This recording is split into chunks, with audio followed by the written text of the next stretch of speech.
hoş geldiniz. Brüksel'de Şeyh Said isyanının 100. yılında bir konferans düzenlendi. Detaylarına tabii ki bakacağız. Bir diğeri tabii bu konferansa Kürt Halk Önderi Abdullah Öcalan bir mesaj gönderdi. Bu mesajı da bu yayın akışımız içerisinde konuşacağız, yorumlayacağız. Dönüp tabii ki demokratik toplum çağrısına, çözüm sürecine ya da barış sürecine bakacağız. Hangi aşamadadır, nedir, ne değil? Bu son birkaç gündür bir tartışma var işin doğrusu. Çözüm süreci birinci aşamasını tamamladı, ikinci aşamaya geçti mi ya da geçecek mi? Bununla ilgili tartışmalar var. Mecliste bir komisyonun kurulmasıyla ilgili de hem Meclis Başkanı ile DEM Partili yetkililer bir araya geldi. Farklı siyasi partiler, farklı tabii partilerin grup başkan vekilleri, parlamentoda grubu bulunan grup başkan vekilleri de Meclis Başkanı ile bir araya geldiler. Bu komisyon öyle anlaşılıyor kurulacak fakat niteliği, işlevi ve kapsamı ne olacak? AKP'nin görüşü farklı, diğer siyasi partilerin bu konudaki görüşü de farklı. DEM Parti'nin de tabii ki kendine ait görüşü var. Yani komisyonun iş görebilmesi için hangi niteliklere sahip olacak tartışması devam ediyor. Bütün bunları Remzi Kartal'la konuşacağız. Kongregel Eş Başkanı Remzi Kartal stüdyo konumuz. Hoş geldiniz. Teşekkürler, sağ olun. Sıcak bir gelişme tabii bugün denk geldi. Brüksel'de Şeyh Said isyanının 100. yılı Azadi Hareketi, Şeyh Said ve arkadaşları hafıza ve kolektif itiraz başlıklı bir konferans düzenledi. Konferans Kürdistan Ulusal Kongresi, Kürdistan İslam Topluluğu ve Almanya Belçika Kürt Enstitüsü tarafından organize edildi. Hem katılımcılara baktığımızda hem verilen tabii mesajlara baktığımızda ve 100. yıla denk gelmesi Brüksel'de, Avrupa'nın başkentinde böyle bir konferansın yapılmasını nasıl açıklıyorsunuz? Yani birçok açıdan önemli bir çalışma. Zamanlaması, içeriği, konusu, gündemi. Bugün birinci gün, yarın da devam edecek. Ama konferansın gündeminden de anlaşıldığı gibi konferans bu geçen 100 yıllık politikalara da ışık tutacak. Özellikle de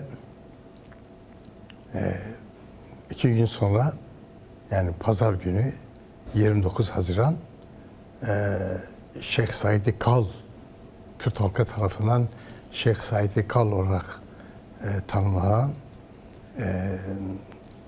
Şeyh Said Hareketi'nin 1925'te 29 Haziran günü idam edilen Şeyh Said Efendi ve 46 arkadaşın, toplam 47 kişinin idam edildiği günün 100. yılıdır. 100. yıl dönümüdür. Onun için bu 100 yıllık süre içerisinde Şeyh Said isyanından başlayarak geçmiş tarih değerlendirildi. Şimdi tabii konferans konuşmacılar, konular, gündemler. O zaman Osmanlı'nın durumu neydi? Birinci Dünya Savaşı. Savaş sürecinde, Osmanlı sürecinde Kürt-Türk İttifakı, savaş sürecinde Kürt-Türk İttifakı. Fakat savaş bittikten sonra Kürtlere yönelik başlatılan inkar, imha, yok sayma politikaları ve tabii bunlara karşı da başlayan işte Şeyh Said'le başlayan isyandır. Bunlar kapsamlı olarak o gün koşulları neydi değerlendirildi, nasıl oldu, devletin bu cumhuriyeti oluşturan aklın hangi temelden nasıl oluştuğuna yönelik kapsamlı değerlendirmeler yapıldı. O günkü diplomasi, yani bölgesel anlamda, uluslararası anlamda Kürtler açısından o günkü koşullar, dünya siyaseti, bunlar önemliydi bu tartışmaların yapılması ama bunun ötesinde de Önder Apo'nun mesajı vardı. Ona geleceğim. Şöyle diyor Sayın Öcalan, yani bir de tabii Kürt Halk Önderi Abdullah Öcalan hem söyledi. Yine geride bıraktığımız günlerde Duran Kalkan da ifade etti. Yani Kürt mücadelesi PKK ile başlamadı. Öncesi var. 100 yılı ele aldığımızda bir kolektif hafıza da var. Siyasette de var, Kürt toplumunda da var. Dolayısıyla Kürt Halk Önderi Abdullah Öcalan da Şeyh Said çizgisiyle ilgili demokratik ulus paradigmasıyla gerçek anlamına kavuşacaktır. Yani hem Şeyh Said'le ilgili hem Seyit Rıza ile ilgili o süreçle ilgili Kürt Halk Önderi Abdullah Öcalan'ın kapsamlı değerlendirmeleri var. Bugünkü kısa mesajında da bunun izlerini yeniden görüyoruz. Kürt Halk Önderi Abdullah Öcalan'ın mesajı üzerinden konferansı yorumlarsak buradan konferans nereye varmak istiyor? Konferansı düzenleyenler nereye varmak istiyor? Şimdi tabii konferansı düzenleyenlerin temel amacı Şeyh Said ve arkadaşlarının idam ettikleri tarihi sürecin 100. yıl dönümünde bu olayı, bu süreci kapsamlı tarihsel, sosyolojik, politik, siyasal, diplomatik bütün boyutlarıyla değerlendirmek ve günümüze ışık tutmak. Yani sadece bir tarih hatırlatması değil. Hayır, tabii ki. Bu 100 yıl önce tablo buydu. Buna karşı bir Kürt isyanı başladı. O günden bugüne 100 yıldır da Kürtler bu inkar ve imhaya karşı mücadele ediyorlar. Ve aslında Şeyh Said ve arkadaşlarının idam edilmesiyle de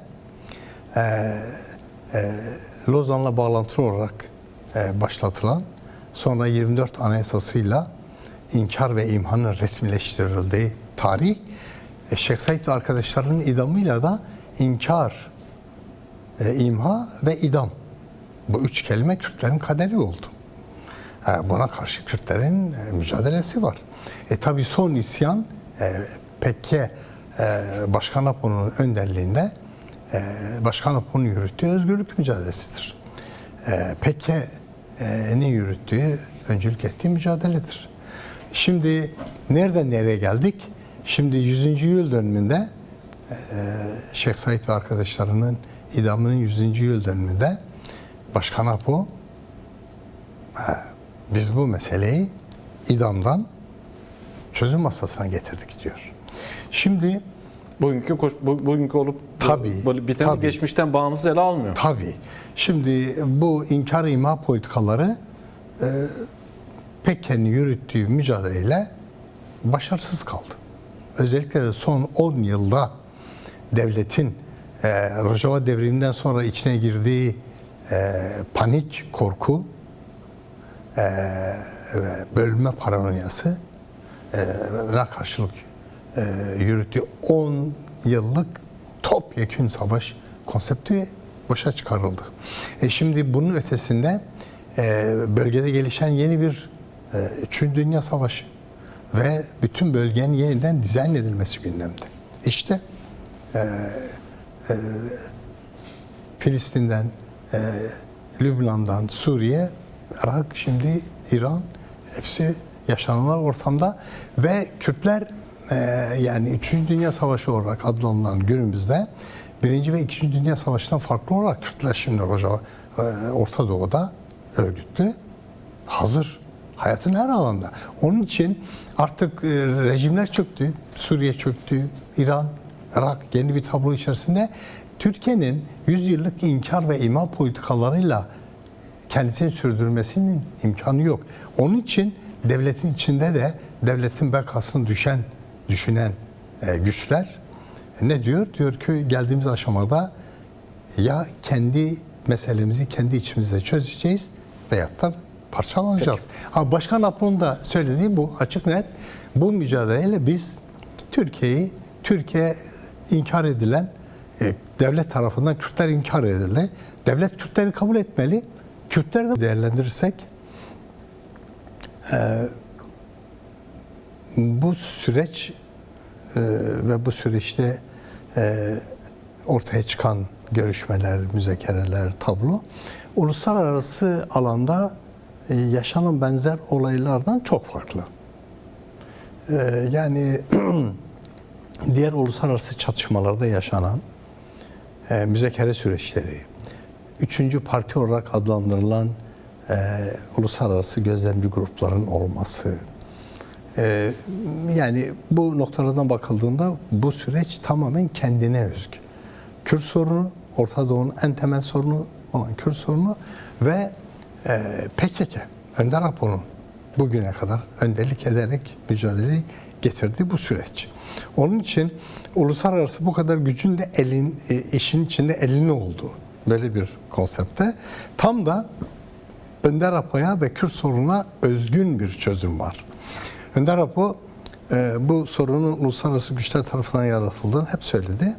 Onun için de bu güçlerin bu Kürt sorunu üzerinden kendi bölge politikalarını nasıl yönlendirdiğini, hayata geçirmek istediklerini hep dile getirdi. Onun için bunun kendi aramızda çözmenin halklar açısından en doğru çözüm olduğunu hep söyledi. Bugünkü koşullar Önder Apo o fırsatı bu gelişmelerin yarattığı, yani içerideki yürüten politikaların başarısız olması, dışarıda gelişen riskin ortaya çıkarttığı tabloyu tekrar gündemleştirdi. Devletin içerisinde de bazı kanalların, işte başta Bahçeli olmak üzere bu konuda ortaya koydukları duyarlılık bir süreç başlattı. Buna kim ne isim veriyorsa versin. Kim ne isim veriyorsa versin. Ama bizim için belirleyici olan şudur. Tamam, devlet tarafından hala terörsüz Türkiye güzellemeleri yapılıyor, farklı şeyler yapılıyor. Yeni işte Erdoğan o noktaya gelmiş, diyor ki bunu bir devlet politikası olarak yürütüyoruz. Tamamen bu temelde sahipleniliyor. Fakat hala, yani Erdoğan başta olmak üzere devlet bu konuda doğru bir noktaya gelmiş değil. Bu süreç Önder Apo'nun bu konudaki iradesiyle, çözüm gücüyle, yaratıcılığıyla ve devletin içerisinde gerçekten devletin bekasının tehlikede olduğunu açık net gören ve bunu ifade eden, bunu ifade etmekten de çekinmeyen bazı güçlerin birlikte bu konudaki ısrarıyla bu süreç gelişiyor. Bu bir çözüm sürecidir. Bu kimse söylemese de altılan adamlar budur. Burada belirleyici konu, herkes bunu net olarak görmeli, anlamalı. Önder Apo'nun tutumudur. Süreci geliştiren, devleti dönüştüren, yani tekçi, inkarcı zihniyeti dönüştüren, bunun dönüşmesi için de adım atan. Şimdi PKK'nın kongre yapması, kendisini feshetmesi, silahların devreden çıkarılması, bütün bunlar karşı tarafa etkilemek. Aslında sadece PKK'nın silahlarını durdurmuyor Başkan Apo. Başkan Apo bu kararlarla aslında devletin Kürt sorununda yürüttüğü silah ve zora dayalı politikaları da boşa çıkarıyor. Yalnız PKK'nın silahını değil, aynı zamanda devletin silahını da mahkum ediyor. Ha, devlet diyeceksiniz ki silah kullanıyor. Hala operasyonlar yapıyor. Ama kamuoyunun vicdanında, uluslararası siyasette bunun bir şeyi yok, karşılığı yok. Kabul görmüyor. Onun için Başkan Apo süreci geliştiriyor. Bu konuda halkımız, kamuoyu Başkan Apo'nun yaratıcılığına esas alıyor. Bu konuda ama bir şey ilave etmek istiyorum. Lütfen. O önemli. Dışarıda da halkımız, yani halkımız bu konuda kendisini görevli görmeli. Yani onu belki bir ara başlık olarak işleyebiliriz. Şimdi hangi aşamadayız? Bir önceki yıl Ekim ayında Bahçeli'nin çağrısıyla başlamıştı. Kürt Halk Önderi Abdullah Öcalan'ın 27 Şubat tarihindeki çağrısıyla devam edip ardından Kürdistan İşçi Partisi'nin önce ateşkes, hemen ardından da kongrede fesih kararı, silahsızlanma kararı almasıyla gelinen bir süreç var. Bu süreci ağırlıklı olarak denildi ki ya sürecin birinci aşaması. Halen birinci aşamada mıyız süreç, ya da ikinci aşamaya geçiyor mu? Çünkü niye ikinci aşama deniliyor? Artık devletin de atması gereken, hükümetin de atması gereken adımlar var. İşte komisyon meselesi konuşuluyor ve tartışılıyor. Burada bir ilerleme var mı? Yani tabii bir ilerleme var. Ama bu olması gereken ilerleme mi? Hayır. Şimdi hiçbir şey yok desek doğru değil. Yani parlamentoda siyasi partiler düzeyinde yürütülen bir çalışma var.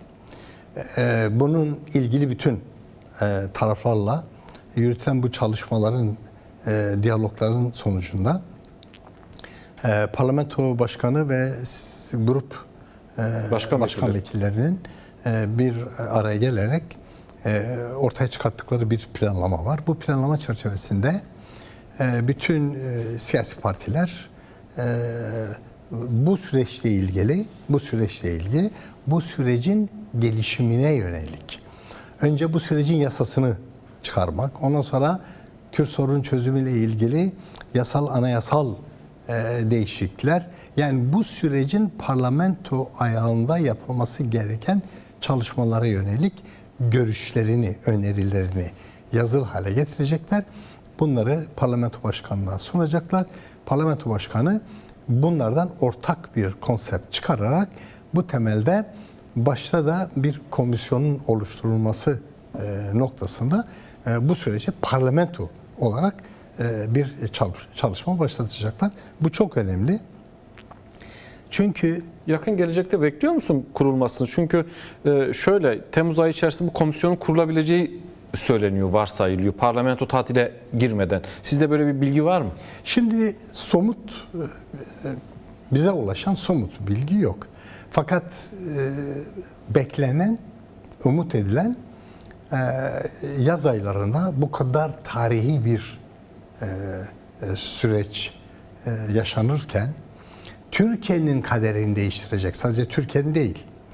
Yani Türkiye'nin bu konuda kendi içinde demokratik siyasal yöntemlerle bir çözüm yaratmasının bütün Orta Doğu'yu, başta da Kürtlerin yaşadığı ülkeler olmak üzere bütün Orta Doğu'yu etkileyecek bir süreç. Böyle tarihi bir süreçte yani yaz aylarının böyle tatil ayı olarak geçirmesi asla kabul edilemez. Bu konuda parlamento çalışmalı, komisyonunu oluşturmalı, komisyonlar çalışmalı. Komisyonlar konuyla ilgili yoğunlaşmalı çünkü başta da Başkan Apo hep söyledi. Komisyon gelmeli, parlamentonun komisyonu. Biz burada konuşmalıyız, tartışmalıyız. Komisyon nasıl bir çalışma yürütecek? Kürtlerin beklentileri nedir? Bu konuda biz görüş beyan edeceğiz. Şimdi Kürt tarafının baş müzakerecisi Önder Apo. Öbür tarafta devletin, Türkiye Cumhuriyeti Devleti'nin parlamentosudur. Bu parlamento Kürt tarafıyla görüşecek, Kürt tarafını temsil eden Başkan Apo ile görüşecek, tartışacak. Kürt sorunu nedir? Bu sorun niye çıktı ortaya? Bunun sorunları kim? Ya da çözümü nasıl olacak? Çözümü nasıl Peki, olacak? Evet. Şöyle, niteliğiyle ilgili, kapsamı ve yetkileriyle ilgili ne düşünüyorsunuz siz hareket olarak? Farklı siyasi partilerin görüşleri var komisyonun niteliğiyle, kapsamı ve yetki alanıyla ilgili. Hatta eleştiriler de var AKP'ye. AKP yani Erdoğan'a geçmişte olduğu gibi Erdoğan'a rapor sunan bir komisyon olacaksa bu amacına uygun davranmamış olacak. Yani beklentileri karşılamaz deniliyor. Bu konuda sizin görüşünüz nedir? Yani sonuçta meseleyi çözecek olan parlamentodur. Kürt Halk Önderi Abdullah Öcalan, sizler, DEM Parti, aslında parlamentoda bulunan bütün siyasi partiler sorun parlamentoda çözülsün deniliyor ve destek veriyorlar. Galiba İYİ Parti dışında tutarsak çoğu böyle düşünüyor. Burada da komisyonun niteliği önem kazanıyor bu tür durumlarda. Hızlı karar alması önemli. Aldığı kararların tabii ki bir an önce hayata geçmesi için bir güçlü mekanizmaya sahip olması gerekiyor. Ne düşünüyorsunuz bu konuda? Yani hem tabii komisyonun niteliği önemli. Fakat esas daha çok da belirleyici olan yani bu konuda parlamentonun öne çıkması. Yani şu ana kadar esas yapılan eleştirilerin nedeni AKP tek taraflı kendince bir çalışma yürütüyor. İşte en son infaz yasası.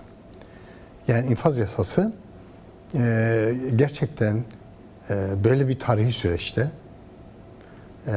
yani sürece yönelik sorumluluk üstlenen, bu anlamda sürece değer veren, yani bu infaz yasasıyla da ilgili bazı adımlar atmayı esas alan, hedef alan bir yaklaşım gerekiyordu. Ama AKP kendi başına tek taraflı böyle bir çalışma yürüttü. Tabii AKP'nin tek taraflı yürüteceği bir çalışmayla olmaz. Yani infaz yasasında yaşanan tabloyla ciddi bir tıkanma, ciddi bir eleştiri durumu ortaya çıktı. Onun için şu anda beklenen parlamentonun bütün siyasi partilerden, gruplardan oluşturacağı ortak bir komisyon. Yani parlamento iradesini temsil edecek bir komisyonun bu işte muhatap olmasıdır. Parlamentoya rapor vermesidir. İşte orada da çoğu siyasi parti diyor hesap ki, vermesidir. AKP diyor ki yani çoğunluğa göre üye sayısı verilmeli komisyona. Diğer siyasi partiler de hayır bunun yanlış olacağını söylüyor. Şimdi bu konuda tabii AKP'nin genel alandaki siyaseti anlaşılıyor. Kendine göre, kendi kontrolünde ve siyasi iktidarın devamını hedefleyen bir çerçevede adımların atılmasını, hatta yasal, anayasal değişikliklerinde bu çerçevede olmasını öngörüyor. Tabii ki süreç böyle gelişmez. Sürecin gelişmesi için yani bütün herkesin çalışması lazım. Yani sadece AKP'ye bırakılırsa bu olmaz. Onun için sadece parlamentoda değil, yani kamuoyunu oluşturmayı hedefleyen parlamento dışında, en az parlamento kadar parlamento dışındaki bütün toplumsal kimliklerin, sivil toplum, ondan sonra akademisyen, aydın, ondan sonra çeşitli sendikal örgütler, yani yaşamın, kadın örgütleri, çevre örgütleri, yaşamın içinden gelen bütün toplumsal kimlikleri temsil eden bir çalışma. Nasıl bir barış, nasıl demokratik bir toplum, nasıl bir Türkiye, yani buna yoğunlaşan ve parlamento üzerine pozitif baskı yapan. O zaman esas komisyonlar her ilde, her ilçede, yaşamın her alanında mı kurulmasını Bu çok önemli. Yani bu çok önemli. Mesela şu andaki bizim temel eleştirimiz bu. Yani sadece parlamento ve siyasi partilere endeksli bir çözüm süreci değil bu süreç. Yani bunu sadece parlamentodaki çoğunluğun iradesine bırakırsak bu Türkiye'deki ortaya çıkan barış ve çözüm beklentilerine yanıt olamaz. Onun için mutlak surette evet parlamento yasal çalışmaların platformudur, muhatabıdır. Ama bu yasal anayasal konular Türkiye halklarının geleceğini belirliyor. Onun için Türkiye halkları ayağa kalkmalı. Yani herkes barıştan, demokrasiden, demokratik toplumdan ne anlıyor? Yani bu konuda bütün bunlar geliştirilemez mi? Yani bütün Türkiye'nin, Kürdistan'ın her tarafına yayılamaz mı? Her tarafta komisyonlar kurulamaz mı? Yayılmalıdır. Onun için mesela biz şimdi parlamento komisyonlarını konuşuyoruz. Önemli bir adım diyoruz. İşte eleştiriyoruz. Evet. AKP ağırdan alıyor, zamana yayıyor. İşte ama bunu sadece parlamento ile sınırlı tutarsak böyle olur. Onun için mesela sadece şu anda DEM Parti siyasi partilerle, gruplarla görüşüyor. Çok sayısız komisyon oluşturulmalı. DEM Partisi buna öncülük etmeli ama sadece DEM Parti değil. Bütün toplumsal kimliklere, mesela sendikalara giden gruplar ayrı olmalı. Sivil toplum örgütlerine giden, ondan sonra ya da sendikaların içinde yer aldığı komisyonlar tabii, olmalı. yani böyle platformlar olmalı, meclisler olmalı. Öyle bir komisyon olmalı ki sendikal alanlar, birisi sivil toplum, kadın, çevre, ondan sonra inanç alanları, Aleviler, inanç alanları falan filan. Yani çok sayıda böyle çalışma gruplarıyla ve sadece bir toplantı falan değil, bütün Türkiye'yi kucaklayacak tarzda. Yani sürekli ta ki parlamentoda bu süreç sağlıklı, güvenlik bir şekilde bir tabloya oluşuncaya kadar bu çalışmalar yürütülmeli. Bu heyecan verici